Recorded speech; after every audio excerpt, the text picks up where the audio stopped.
Shalom, jumpa lagi bersama kami keluarga besar DKP BMDC Manokwari. Mari saya mengajak kita semua untuk masuk dalam hadirat Tuhan, naikkan syukur bagi Tuhan, sebab Tuhan baik bagi saudara dan saya. Angkat suaramu bagi Dia, katakan terima kasih Tuhan. Terima kasih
Shalom.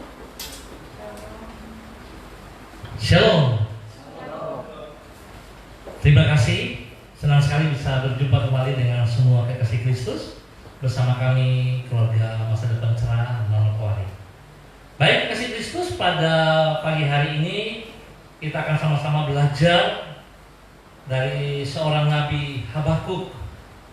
Bagaimana Habakuk bisa mengeluh kepada Tuhan karena doanya tidak dijawab. Nah, oleh sebab itu kekasih Kristus, pada kondisi-kondisi yang sedang kita alami saat-saat ini, tentu banyak tantangan, banyak rintangan yang kita hadapi. Kalau saudara merasa frustasi, teriaklah kepada Tuhan. Tuhan, tidakkah Kau melihat kesulitan yang aku alami karena wabah ini sudah melampaui batas dari kemampuanku untuk menanggungnya. Aku benar-benar dalam keadaan terjepit dan putus asa. Dengan jawaban Tuhan, percayalah kepadamu. Mari kita berdoa. Kami minta tuntunan-Mu, ya Allah Roh Kudus. Sebab tanpa firman-Mu, tanpa tuntunan-Mu, kami terbatas. Kami tidak mampu untuk bisa melangkah lebih jauh dengan keadaan-keadaan yang hari ini kami hadapi. Tapi kami tetap belajar dari firman-Mu, bahwa kami tetap mau percaya kepadamu. Engkau tetap Tuhan kami yang setia, Tuhan kami yang dahsyat, Tuhan kami yang berkuasa atas alam semesta ini, Tuhan yang selalu menepati janji dan tidak pernah terlambat untuk memberikan pertolongan kepada kami. Berkati kami semua, baik yang online maupun yang onsite. Tuhan, terima kasih. Kami akan belajar firman di dalam nama Tuhan Yesus Kristus. Amin. Baik kasih Kristus, kalau kita melihat di dalam Habakuk pasal pertama ayat 1 sampai dengan 4, kita bisa melihat pada ayat yang pertama di sana dikatakan bahwa saudara Habakuk atau Nabi Habakuk adalah seorang nabi yang memperoleh pesan dari Tuhan dalam sebuah penglihatan. Ya, yang menarik sebagai latar belakang dari pesan yang ia terima tersebut, Habakuk terlebih dulu memulaikan percakapan yang ia lakukan dengan Tuhan. Percakapan yang berisi curahan hatinya kepada Tuhan. Itu seperti yang dicatat di dalam Habakuk pasal pertama ayat 2 sampai dengan ayat yang keempat.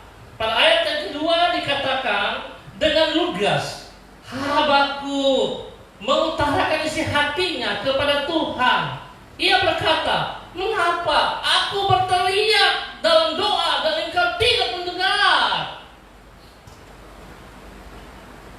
Mengapa aku berseru meminta pertolongan dan Engkau juga tidak menolong? Pernahkah Anda berkata seperti itu kepada Tuhan? Pada ayat ketiga dan ayat yang keempat, kekasih Kristus, di sini Habakuk mengeluh dengan berkata, lihat, keadaan di sekitarku sekarang menjadi kacau balau, penindasan, kelaliman, aniaya, kekerasan, hukum tidak lagi ditegakkan, dan keadilan menjadi terbalik. Mengapa engkau membiarkan semuanya ini yang terjadi?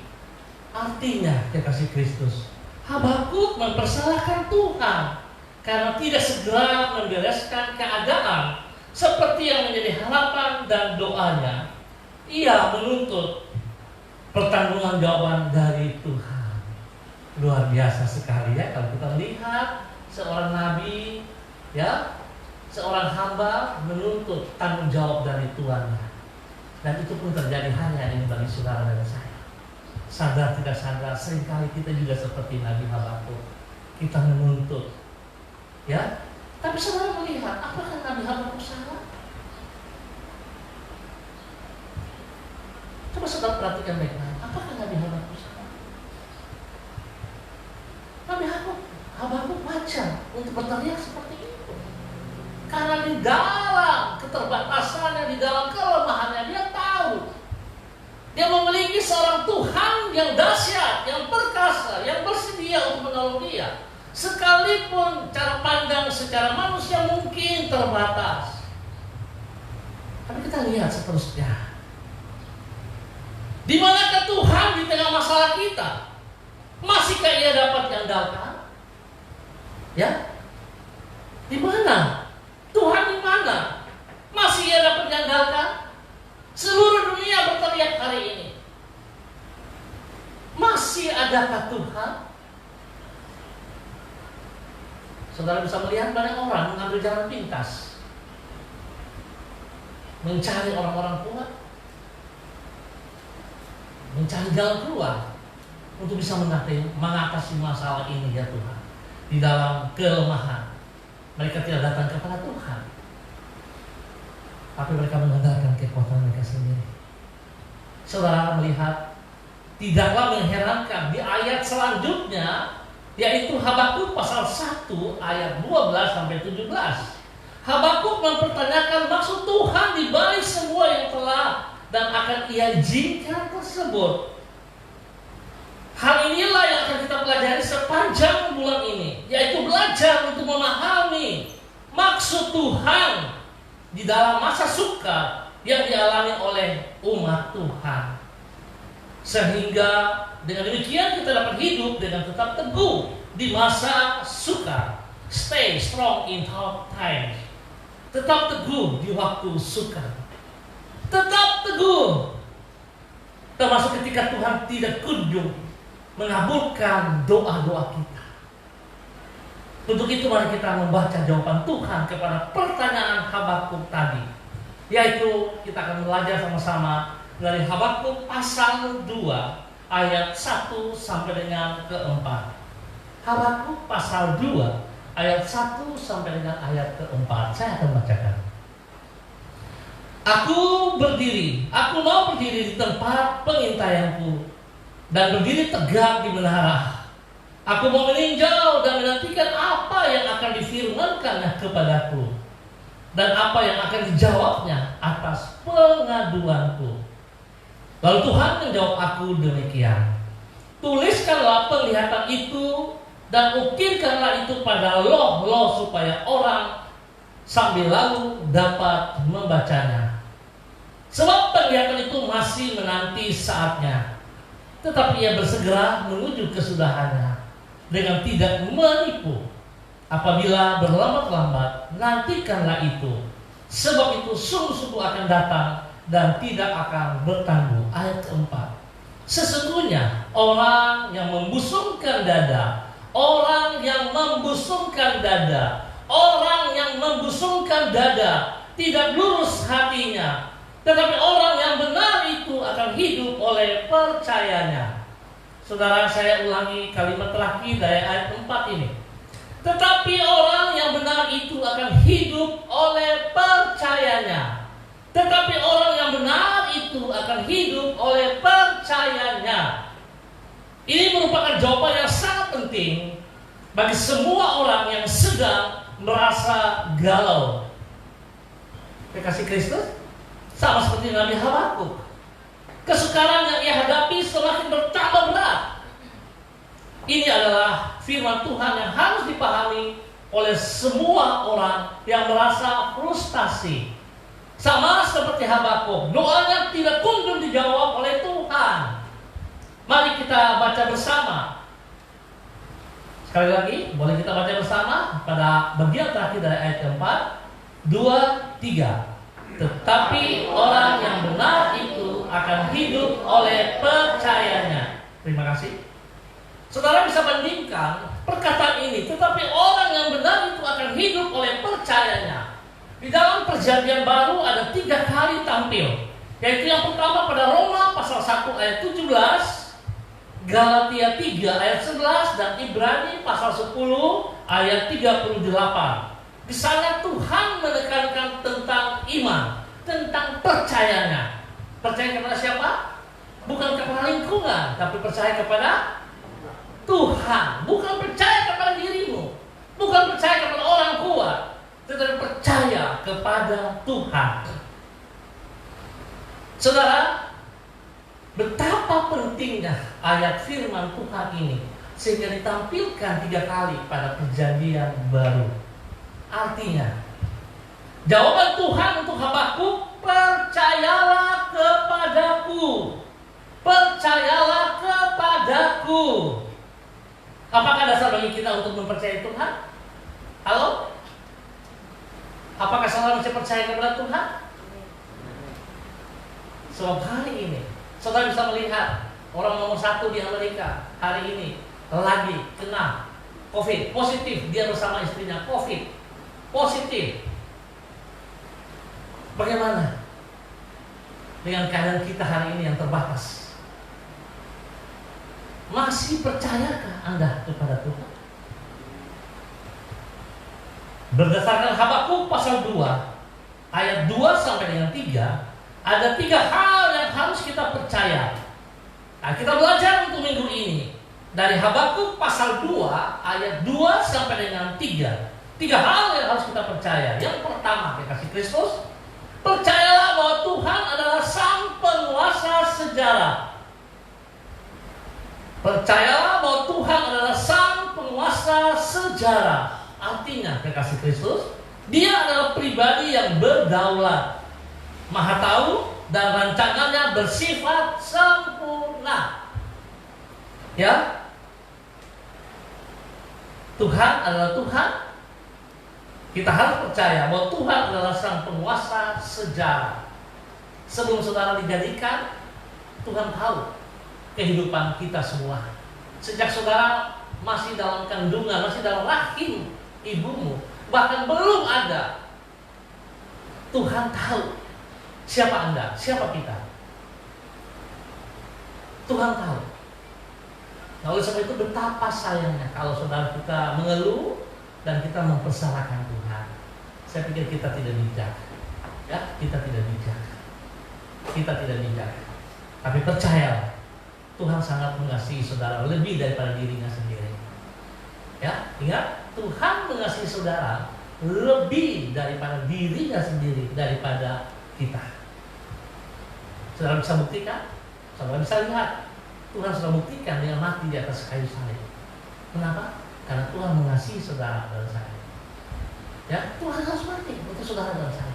Itu bukti bahwa Dia sangat mengasihi saudara lebih dari dirinya. Jadi saya katakan saudara, mari kita ikut Yesus dengan segenap hati, dengan sekuat tenaga. Jangan ragu, jangan bimbang. Tuhan tetap Tuhan yang mengasihi saudara dan saya tanpa batas. Karena Dia bersifat maha tahu, sedangkan pengetahuan kita terbatas. Maka sebagai akibat, acap kali kita salah memahami tentang maksud Tuhan dan niatan hatinya, khususnya ketika apa yang Ia kerjakan tidak seperti yang kita harapkan.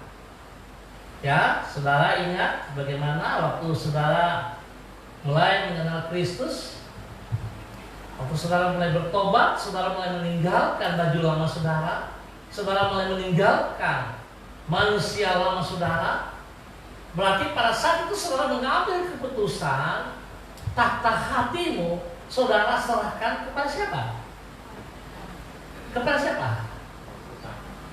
Apakah sungguh bahwa pertobatan lahir barumu saat saudara melepaskan pola hidupmu yang lama, cara hidupmu yang lama, manusia lama, baju lama, dan tahta hatimu saudara berikan kepada Tuhan, atau kepada siapa?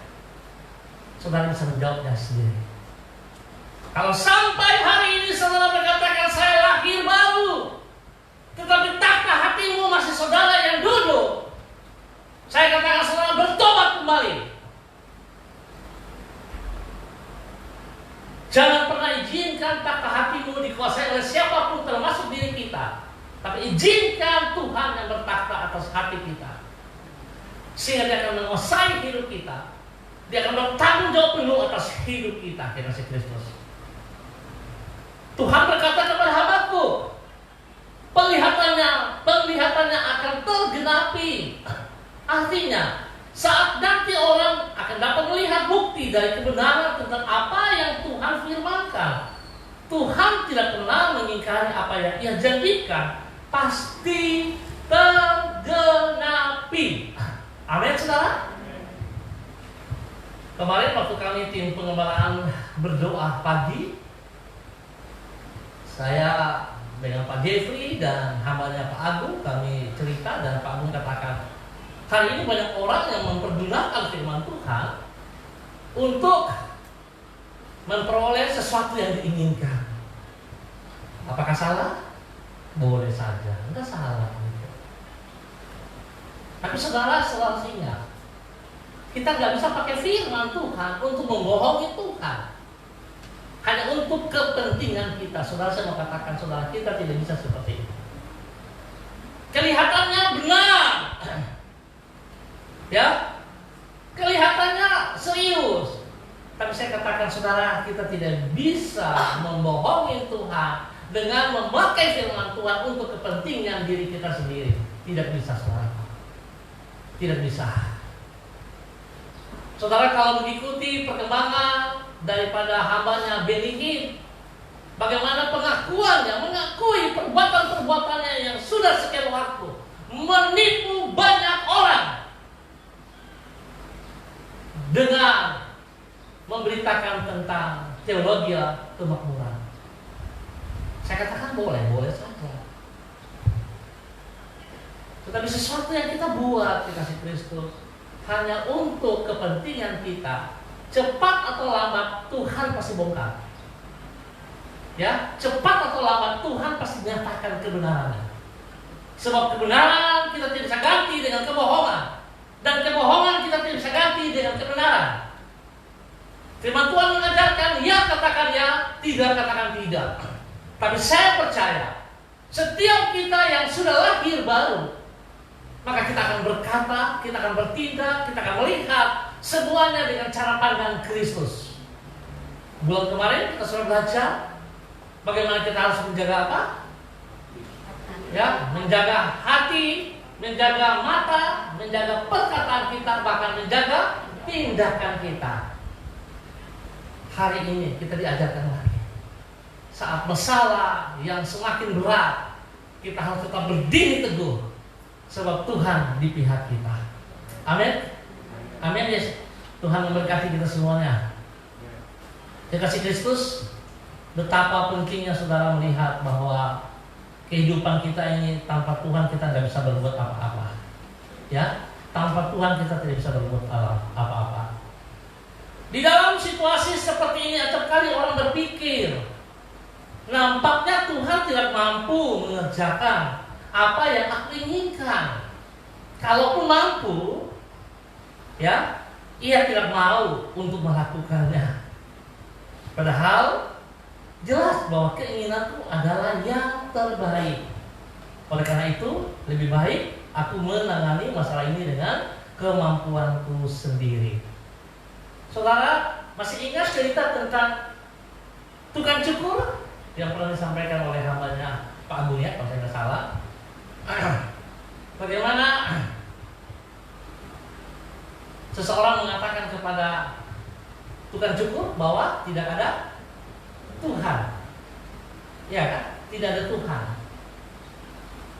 Dan orang yang dicukur rambutnya ngotot bahwa tidak ada Tuhan, berkata kepada tukang cukur. Sebab tukang cukur itu menyampaikan kepada dia bilang tidak ada Tuhan.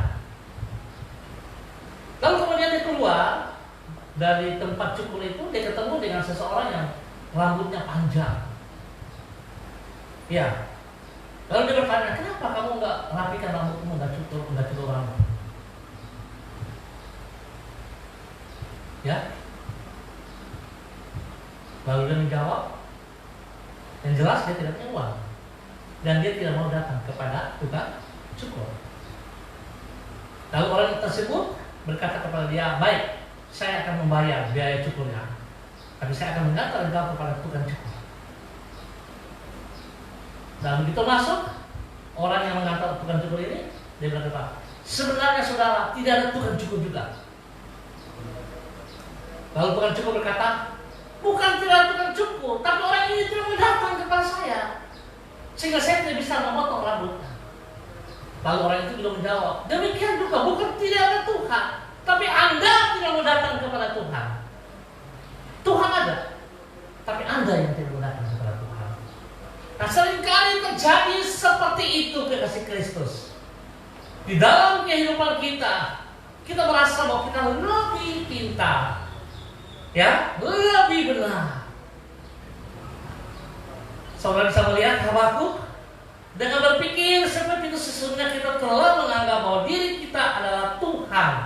Kita menilai bahwa pengetahuan dan kemampuan kita lebih daripada hikmat dan kesanggupan Allah. Ya, seringkali kita melihat dari sudut pandangnya kita sendiri. Kita tidak melihat dari sudut pandangnya Tuhan. Ya, kalau kita masing-masing akan melihat dari sudut pandang kita, siapa yang benar? Pasti kita yang benar. Kalau kita melihat firman Tuhan dari sudut pandang kita, sama seperti tukang cukur melihat statusnya, dia katakan tidak Tuhan.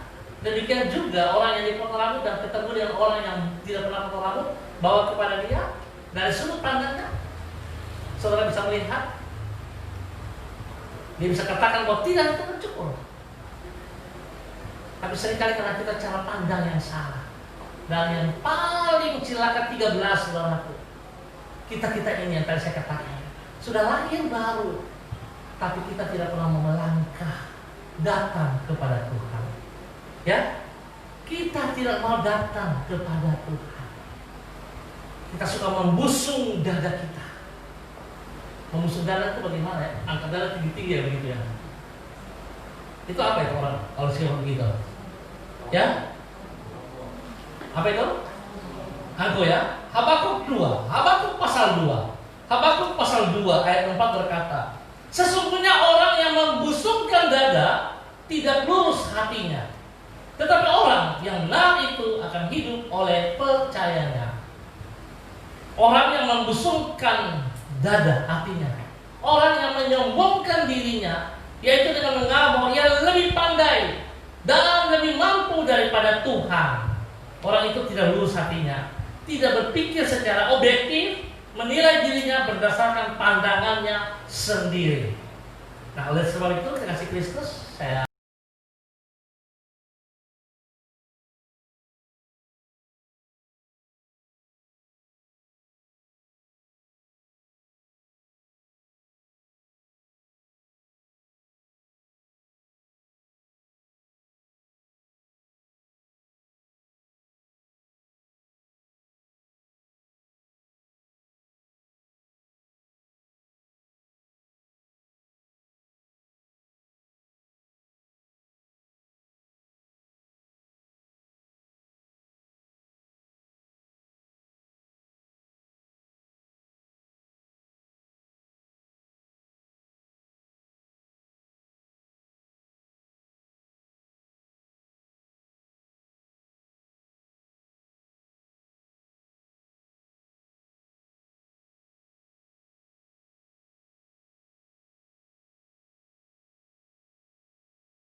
Tuhan tidak pernah terlambat. Saya katakan Tuhan tidak pernah terlambat.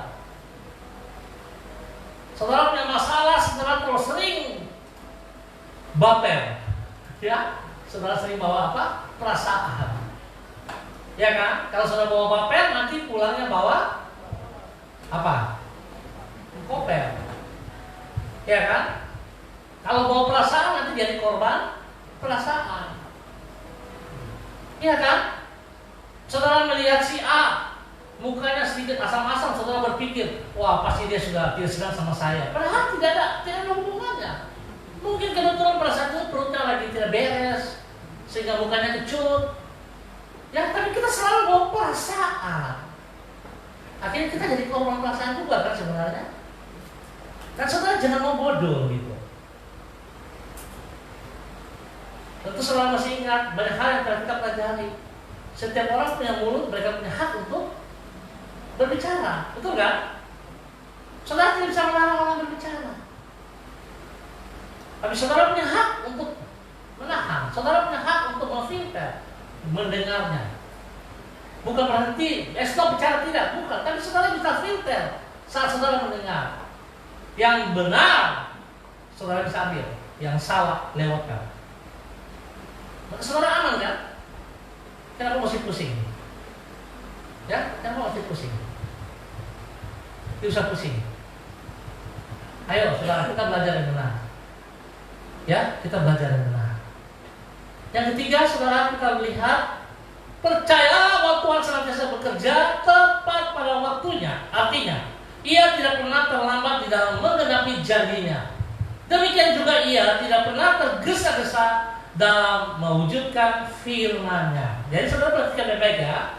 Tuhan tidak pernah terlambat menepati janjinya, tapi Tuhan juga tidak tergesa-gesa menepati janjinya. Artinya keputusan Tuhan itu total, kuasanya, haknya, otoritasnya, kedaulatannya itu adalah hak daripada Tuhan. Jadi kalau saudara berdoa kepada Tuhan, saudara tidak bisa memaksa kehendak Tuhan.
kami boleh mengasihi orang-orang yang menyakitkan hati kami, yang berbohong kepada kami, yang meremehkan kami, menganiaya kami. Dengan kasih kami bersyukur Tuhan, karena Engkau mengasihi kami lebih daripada dirimu sendiri. Biarlah kami juga boleh mengikuti teladan-Mu ya Tuhan. Terima kasih Bapa. Di dalam nama Tuhan Yesus kami naikkan syukur kami untuk kebenaran firman Tuhan pagi hari ini. Haleluya. Amin. Saya percaya kita semua diberkati oleh kebenaran firman Tuhan. Amin. Saya sebelum kita untuk berdiri, kita akan mengakhiri ibadah kita pada hari ini.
Kasih-Mu Engkau nyatakan dengan kematian-Mu di atas kayu salib.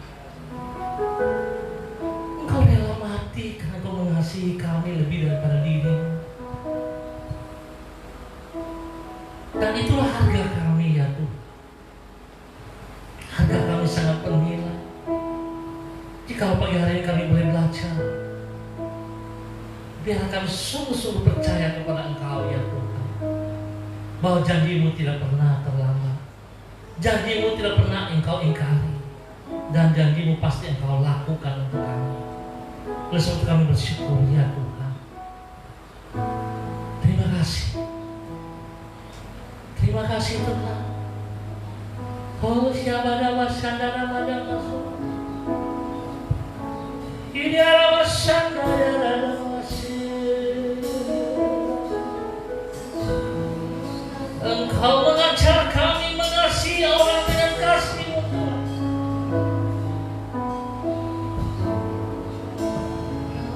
Kami memberkati mereka ya. Kami melepaskan berkat bagi mereka ya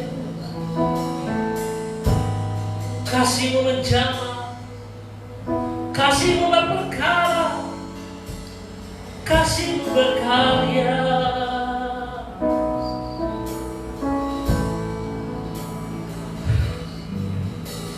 Terima kasih ya Tuhan.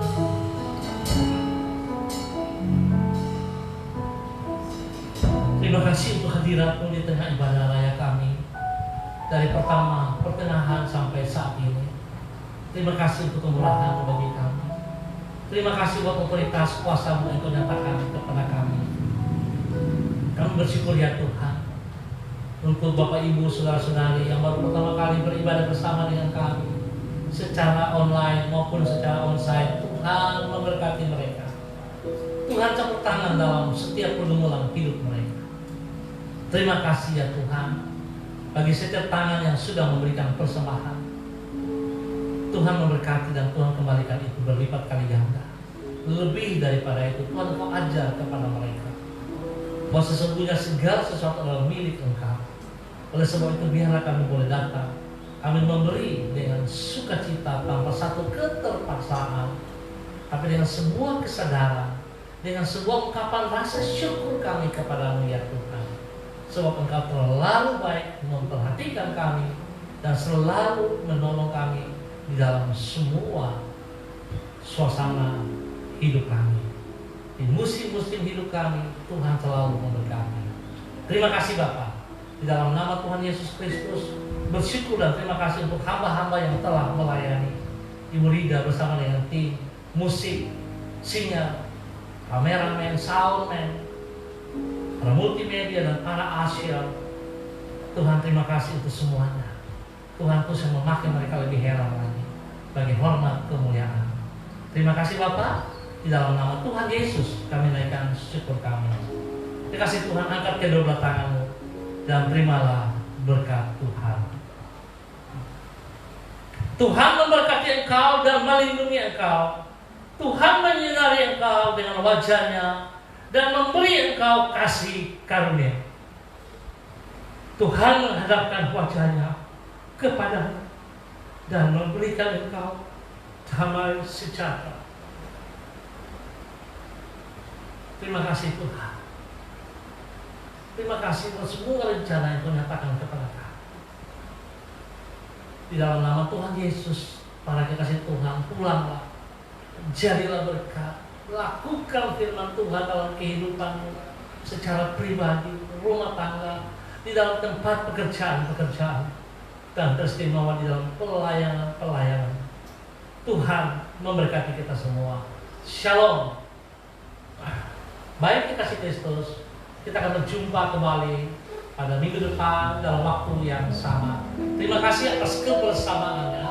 Tuhan memberkati kita semua. Tetap semangat, tetap percaya bahwa Tuhan tetap pegang kendali atas hidup kita semuanya.